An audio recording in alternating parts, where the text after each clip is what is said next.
Alléluia. Amen. Alléluia. Amen. Nous sommes là, nous bénissons le Seigneur qui nous donne cette occasion. Bonjour à chacun de vous. Dieu vous bénisse, bénisse ce moment que nous lui consacrons. J'adresse un salut spécial à tous les visiteurs qui ont été nommés ce matin parmi nous. Chers frères et chères sœurs, vous êtes les bienvenus en notre sein. Nous nous réjouissons de partager ce moment de grâce que le Seigneur nous offre ensemble. Nous vous invitons à revenir prochainement si c'est possible. Si vous revenez, nous serons dans la même joie de vous accueillir.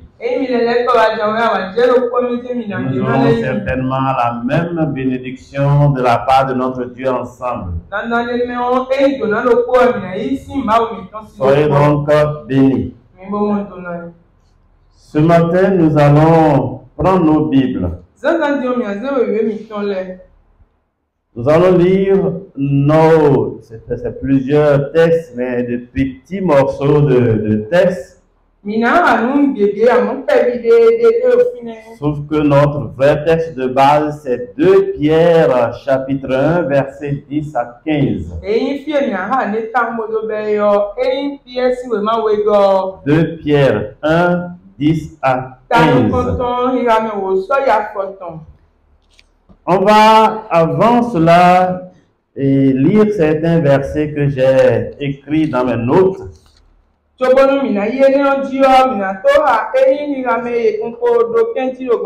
versets qui contiennent la même idée que notre texte de base. Deutéronome 4, verset 9. Il est dit ceci. Seulement prends garde à toi et veille attentivement sur ton âme tous les jours de ta vie, de peur que tu n'oublies les choses que tes yeux ont vues, etc. On peut laisser la suite. Jude, verset 1. Un seul chapitre. Jude, je vais vous rappeler, à vous qui savez fort bien toutes ces choses, que le Seigneur, après avoir sauvé le peuple et l'avoir tiré du pays d'Égypte, fit ensuite périr les incrédules. Et Philippiens 3:1. Au reste, Philippiens 3:1. Au reste, mes frères, réjouissez-vous dans le Seigneur. Je ne me lasse point de vous écrire les mêmes choses. Et pour vous, cela est salutaire. 2 Pierre 1, verset 10 et suivant. C'est pourquoi, frères, appliquez-vous d'autant plus à affermir votre vocation et votre élection.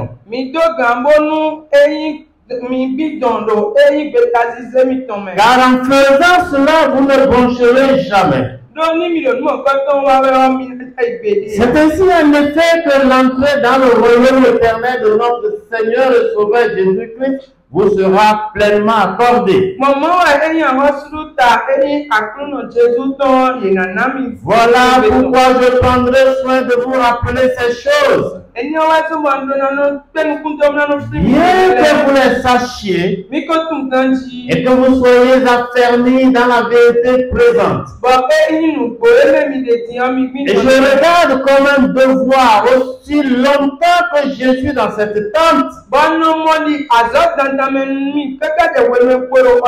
de vous tenir en éveil par des avertissements, car je sais que je quitterai subitement cette tente, ainsi que notre Seigneur Jésus-Christ me l'a fait connaître. Mais j'aurai soin qu'après mon départ, vous puissiez toujours vous souvenir de ces choses. Dans cette dernière lecture, nous allons relire 2 versets. Le verset 12 qui dit ceci: voilà pourquoi je prendrai soin de vous rappeler ces choses, bien que vous les sachiez et que vous soyez affermis dans la vérité présente. Verset 15. J'aurai soin qu'après mon départ, vous puissiez toujours vous souvenir de ces choses. Le thème que j'ai proposé à cette méditation est ne perds pas la mémoire spirituelle pour ne pas sombrer. Ne perds pas la mémoire spirituelle pour ne pas sombrer. Notre méditation va clarifier l'expression sombrer ou le mot sombrer. Mais je voudrais vous dire, frères et sœurs, qu'il y a des choses dans la vie qu'un vrai enfant de Dieu ne devrait jamais oublier. Il y a la main puissante de Dieu qui l'a attiré ou qui l'a tiré du péché. Les délivrances qui ont jalonné sa route pendant qu'il marchait avec Dieu. Les promesses de Dieu. Mais nous pouvons aussi ajouter qu'il y a les leçons apprises au cours de notre marche avec le Seigneur. Si quelqu'un oubliait ces choses, c'est qu'il a simplement été la lampe qui est censée le conduire jusqu'à Dieu. Et il va désormais marcher dans les ténèbres spirituelles. Et il perdra la route qui conduit à sa destination finale. Dans une époque où les distractions sont partout, et où même les distractions se multiplient chaque jour, une époque où chacun a sa vérité, le peuple de Dieu a besoin plus que jamais d'être fixé.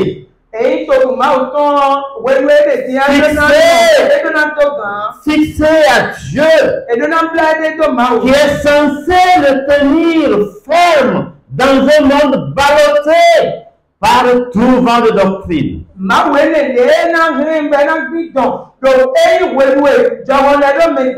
Chers frères et chères sœurs, nous avons besoin de la mémoire spirituelle pour rester debout spirituellement parlant. Nous avons besoin de nous souvenir de la parole de Dieu, de ses avertissements, des promesses que Dieu nous a faites, des délivrances qu'il a opérées dans notre vie, des leçons apprises quand nous avons pris part un mauvais chemin. Et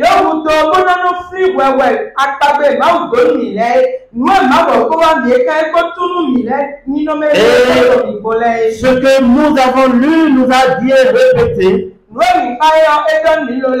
Vous savez déjà ces choses. Je vous écris les choses que vous savez déjà. Je répète ce que vous savez déjà.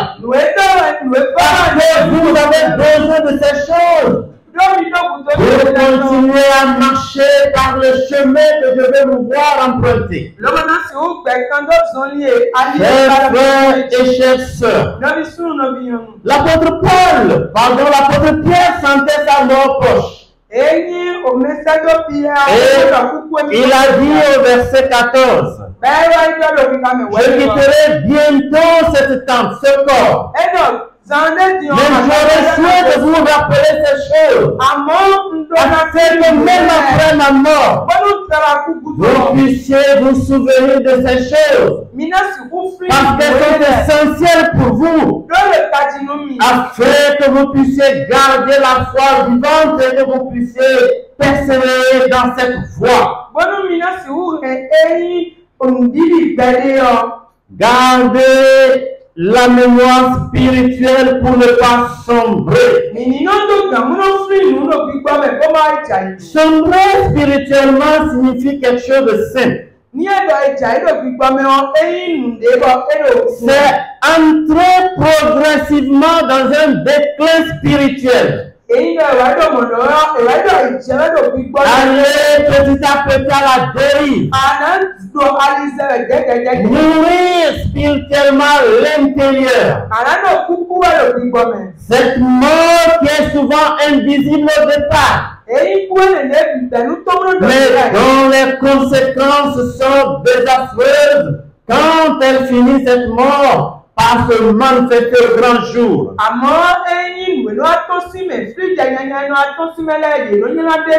C'est donc sombrer, c'est donc glisser doucement loin des yeux.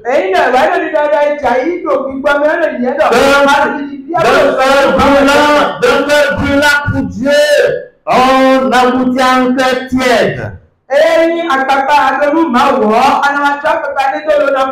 D'une foi vivante, on en vient à une foi théorique. Rappelez-vous ces paroles du prophète Ésaïe. Ésaïe 29:13 que nous ne lirons pas.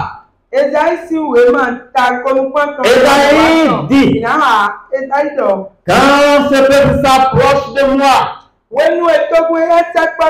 me mord de faire l'aide de sa bouche, mais son cœur est très loin de moi. Quelqu'un qui sombre, c'est quelqu'un qui passe d'une obéissance sincère à Dieu à une désobéissance parfois larve et cachée. L'histoire d'Israël nous enseigne beaucoup. Devez vous souvenir de l'histoire de Vodor. Vous souvenir également de ce qu'un jour le peuple a pris la décision d'offenser Dieu. Et dans Nombre 14, verset 39 à 45 que nous lisions, 14, 39 à 45, il a dit ceci. Moïse rapporta ces choses à tous les enfants d'Israël. Et le peuple fut dans une grande désolation. Ils se levèrent de bon matin et montèrent au sommet de la montagne en disant, nous voici, nous monterons au lieu dont a parlé l'Éternel, car nous avons péché. Moïse dit, pourquoi transgressez-vous l'ordre de l'Éternel? Cela ne vous réussira pas. Ne montez pas, car l'Éternel n'est pas dominé de vous. Ne vous faites pas battre par vos ennemis, car les Amalécites et les Cananéens sont là devant vous. Et vous tomberez par l'épée. Parce que vous vous êtes détourné de l'Éternel. L'Éternel ne sera point avec vous. Le verset 44 dit ceci. Le peuple s'obstina. Le peuple rejeta les paroles de Moïse. Mais il monta au sommet de la montagne. Cependant, l'arche de l'alliance ne bougea pas de sa place. Moïse non plus ne sortit point au devant du peuple. Au verset 45.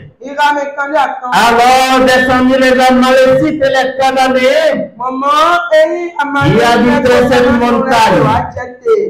Ils les bâtirent et les taillèrent en pièces jusqu'à Horma. Le peuple qui avait marché dans l'obéissance jusque-là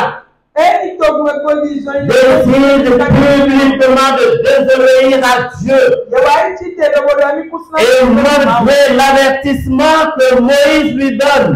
Le peuple dit, nous monterons. Nous ferons ce qui est bon à nos yeux. Et Moïse dit, cela ne vous réussira pas. Vous échouerez dans cette entreprise. Vos ennemis vous battront. Mais le peuple n'a pas écouté. Et la conséquence, c'est ce que nous avons lu. Le peuple a été taillé en pièces. Celui qui sombre, c'est celui qui perd la conscience de Dieu. Dieu, c'est son égal désormais. Peut-être Dieu, c'est son garçon de course. Dieu devient celui à qui peut donner des ordres. Dieu peut devenir quelqu'un à qui donne des délais. Tu m'as dit de faire ceci maintenant. Non, moi je vais le faire plus tard. Parce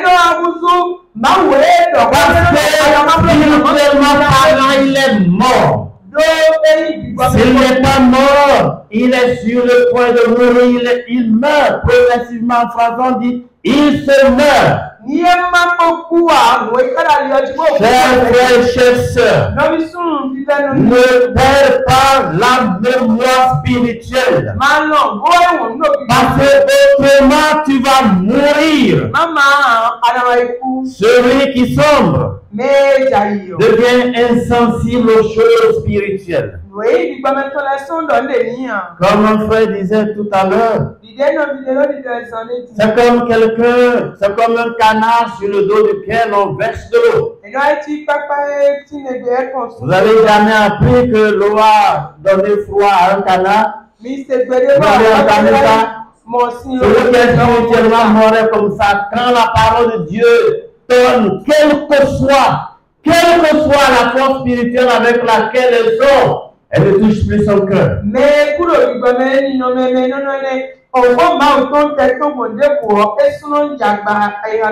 Peut-être qu'il continue à aller à l'église. Mais son âme est affaiblie. Son âme est distraite. Et les frères qui sont les frères spirituels qui sont censés le conduire sont éteints.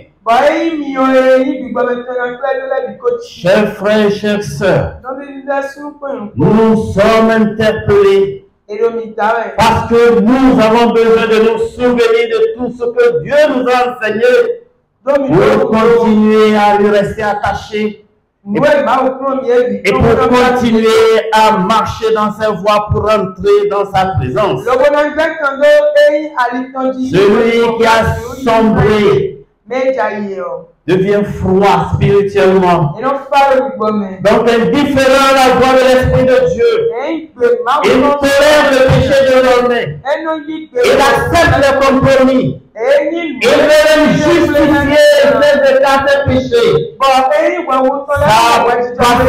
Sa passion pour le Seigneur est totalement perdue. Et parlant de cela aux Philippiens, l'apôtre Paul dit, aux Éphésiens, l'apôtre Paul dit, Éphésiens 4, verset 19. 4 verset 19, il dit, ils ont perdu tout sentiment Ils ont perdu tout sentiment, de tout sentiment spirituel, si vous voulez. Leur cœur ne brûle plus pour le Seigneur. Parce qu'ils ont perdu tout sentiment. Ils se sont livrés à la dissolution. Et ils vivent pour eux-mêmes et non plus pour Dieu. Quand on dit que quelqu'un a sombré, c'est que désormais son âme est exposée à la mort éternelle, à l'enfer. Parce que désormais il vit de l'apostasie, c'est-à-dire la perte volontaire de la foi. Il a choisi d'abandonner la foi et il vit comme il veut.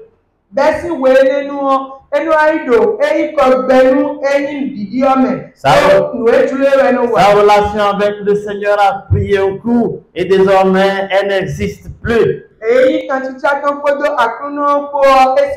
au cours de la semaine passée ou surpassée, nous avons entendu ce verset à plusieurs reprises. Nous ne sommes pas de ceux qui se retirent pour se perdre. Mais celui qui a sombré s'est retiré. Il s'est retiré loin de Dieu. Et il est engagé désormais sur la voie de la perdition. Parce qu'il a perdu l'intimité avec Dieu. Sa foi affaiblie.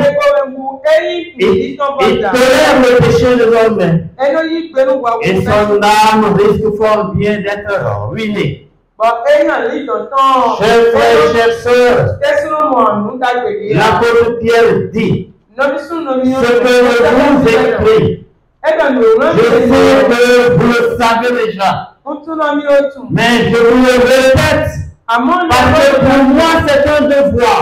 Et je le ferai jusqu'au jour où je serai enlevé de ma tente de cette terre. Pierre répétait les choses. Et il savait que ce n'était pas inutile de répéter ce que les chrétiens, même les plus affermis, savaient déjà.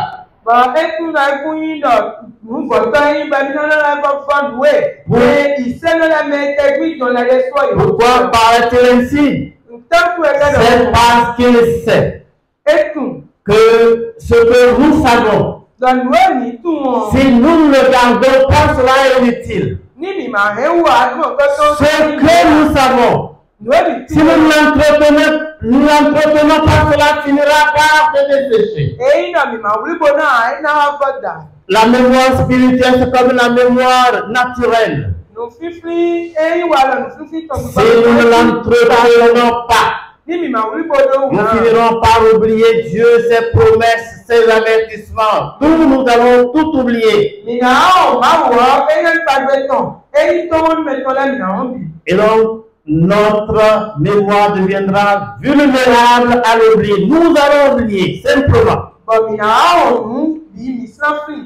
La nature humaine oublie ce qu'elle ne cultive pas, sachons-le. Ce que nous n'entretenons pas, nous l'oublions. L'auteur de l'Épître dit, nous devons d'autant plus nous attacher aux choses que nous avons entendues, de peur que nous ne soyons entraînés loin d'elle. Hébreux 2:1. Ce que nous ne répétons pas, ce que nous ne répétons pas, ne se fixe pas dans notre mémoire, ne travaille pas dans notre cœur, parce que cela n'est pas important pour nous, nous ne l'avons pas pris donc au sérieux. C'est pourquoi l'apôtre dit, je prendrai soin de vous rappeler ces choses, bien que vous les sachiez, ce que nous ne répétons pas. Le monde de l'ennemi vient prendre sa place. La répétition active notre mémoire. Et nous avons pour preuve ce que le Seigneur Jésus disait dans Jean 14, 26. Quand le consolateur sera venu, il vous rappellera ce que je vous ai dit. Et je voulais simplement dire, j'ai laissé en vous un dépôt. Je vous ai enseigné des vérités que vous avez reçues, que vous gardez. Maintenant je m'en vais. J'enverrai le Saint-Esprit qui vous rappellera tout ce que vous avez déjà appris. C'est parce qu'il y a en vous un certain dépôt que l'Esprit Saint vous le rappellera. Chers frères et chers sœurs, la foi s'affaiblit car la vérité s'éloigne de notre cœur, donc de notre mémoire. Quand nous répétons les choses que nous avons apprises, nous rallumons le feu spirituel en nous. Quand nous répétons les choses que nous avons apprises, nous conservons ce que nous avons appris. Quand nous répétons ces choses apprises, nous résistons à l'oubli. Parce qu'avec le temps, nous oublions ce que nous avons appris. Mais si nous avons l'habitude de les répéter, nous les garderons et nous résisterons à l'usure du temps, donc à l'oubli. Chers frères et sœurs, j'ai bien besoin de vous dire ceci. L'oubli humain est une faiblesse que l'ennemi exploite malheureusement. Ce que nous oublions, l'ennemi l'exploite. Il s'en sert pour nous renverser. Il agit en sorte que nous soyons entraînés petit à petit loin des choses, des vérités centrales de notre vie chrétienne.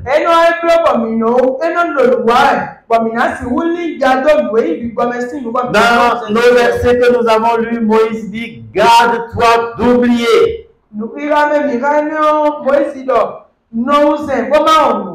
L'oubli conduit à l'ingratitude. On oublie que c'est Dieu qui nous a mis où nous sommes. On oublie que ce que nous avons, même notre santé, que Dieu qui nous l'a donné. Notre vie, c'est Dieu qui nous l'a donné. L'oubli conduit au doute.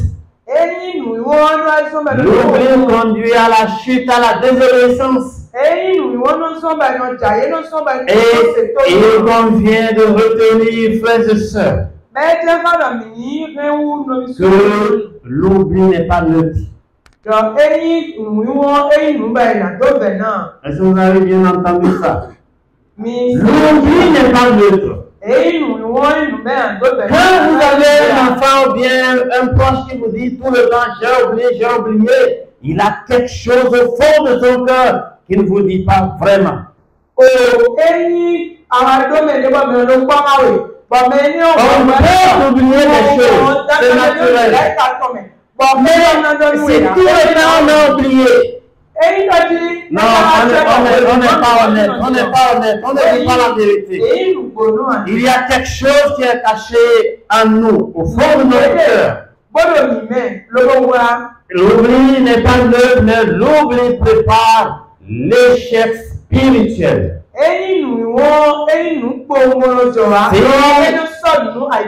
Si vous êtes oublieux, ça vous dit que vous êtes quelqu'un qui est chancelant, vous n'êtes pas ferme. Vous ne pouvez pas vous défendre au cœur des épreuves parce que vous êtes flottant. Quand quelqu'un dit qu'il a oublié la parole de Dieu, Il crée en lui un vide. Et ce vide, le s'empresse de le remplir. Quand vous oubliez Dieu, vous oubliez ses avertissements, et que vous sortez, vous allez dans le monde. Le diable vous prend. Il remplit le vide que vous avez créé en chassant de Dieu, en chassant de votre cœur Dieu et sa parole.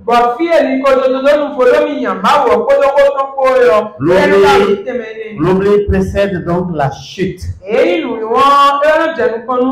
L'oubli nous fait donc oublier naturellement la sainteté de Dieu. Et nous pousse à oublier les avertissements de Dieu. Et nous fait oublier la fidélité passée de Dieu. C'est Dieu qui nous a sauvés. C'est Dieu qui nous a soutenus dans nos combats. C'est Dieu qui nous a sortis des épreuves. C'est Dieu qui nous a bénis dans tel ou tel autre domaine. L'oubli nous fait oublier ce Dieu-là. Même la fidélité de Dieu dit en quoi il est fidèle. Si je souffre aujourd'hui, en quoi Dieu est fidèle. Mais hier il a été fidèle avec toi dans une certaine situation. Et il reste fidèle d'ailleurs. Chers frères et chers sœurs, la Bible nous dit que nous avons besoin de connaître la vérité présente. La vérité présente, c'est ce que nous savons. Et la parole de Dieu dit, la foi vient de ce qu'on entend. La foi vient de ce qu'on entend.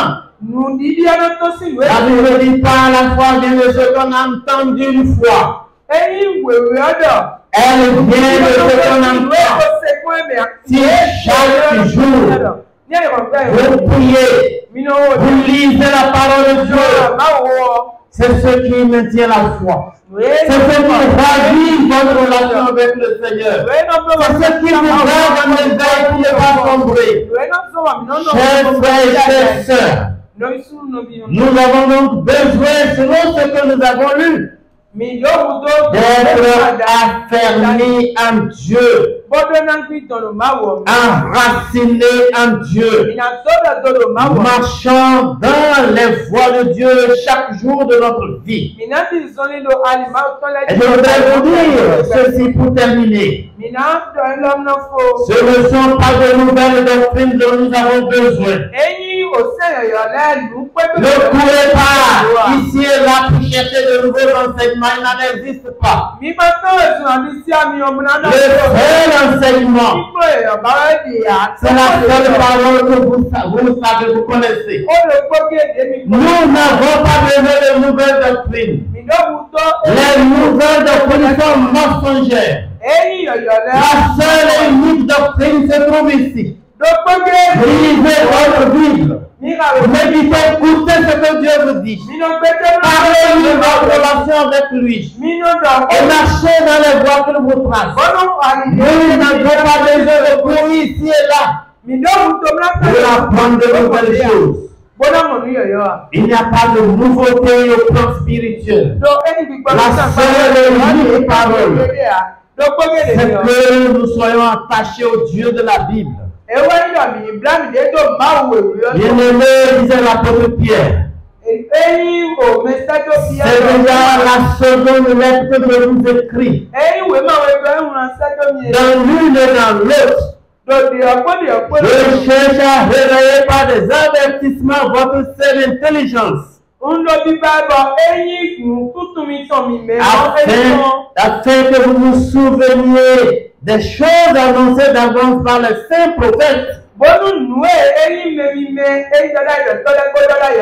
Et que vous vous souveniez aussi du commandement du Seigneur et Sauveur transmis par les apôtres.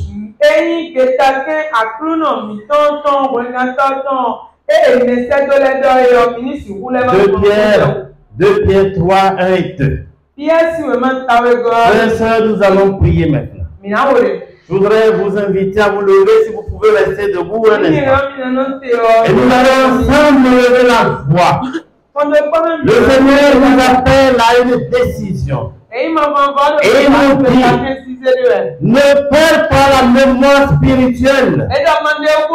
Parce que si tu la perdais, tu vas sombrer, tu vas mourir spirituellement.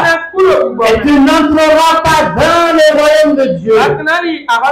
Frères et sœurs, qu'est-ce que tu as négligé de te rappeler au quotidien dans ta vie? Tu le sais. Et Dieu le sait aussi. En cet instant, certainement Dieu a dompté cette situation que tu vis, que tu as oublié, tu rejettes peut-être. Et tu as besoin de régler cette situation. Tu as besoin de revenir au pied du Seigneur et de lui dire tout. Tout vraiment. Afin que le Seigneur te vienne en aide. Chacun de nous va prier pour lui-même. Parce que le Seigneur appelle chacun de nous à une décision. Prions le Seigneur ensemble. Merci Seigneur. Gloire à toi. Toi qui nous aimes si tant. C'est toi qui éternel nous a donné ta parole encore ce matin.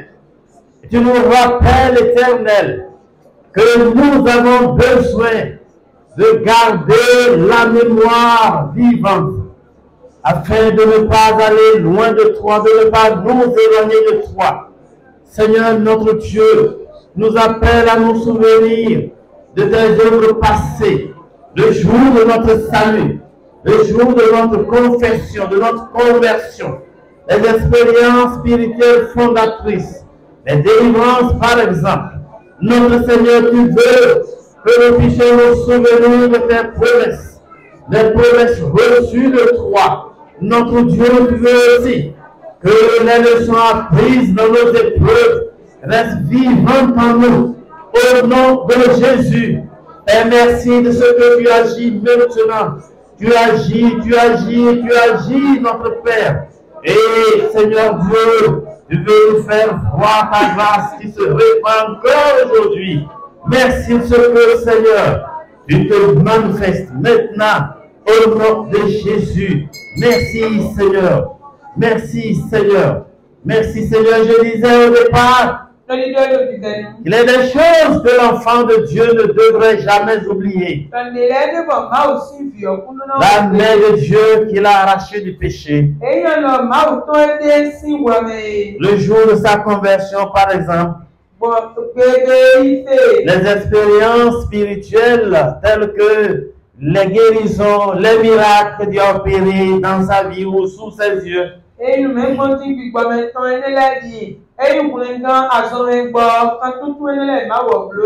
promesses que Dieu nous a faites dans sa parole. Parce que les promesses sont reçues par la foi. Et la foi vient de la parole. Parce que nous la lisons, elle nous entretient. Mon frère et ma soeur, nous allons encore lever la voix. Tu es peut-être là ce matin. Et tu vis les conséquences de ton oubli de Dieu. Tu as oublié Dieu. À un moment donné, tu as oublié Dieu. Et tu t'es éloigné de lui. Même si ce matin, mais ton cœur n'est plus ici. Comme dit le prophète Esaïe, le Dieu de la bouche et des lèvres. Mais ton cœur est loin d'ici. Et tu vis déjà la désolation parce que Dieu t'a abandonné. Alors tu vas prier pour que le Seigneur te vienne en aide, qu'il pardonne, qu'il restaure ta vie, qu'il te donne la grâce de renouer ton contact avec lui. Pour ceux qui ne sont pas concernés par cette requête, Mais pour nous donner Demandez la grâce de Dieu et de tenir bon jusqu'au bout. Nous prions le Seigneur ensemble.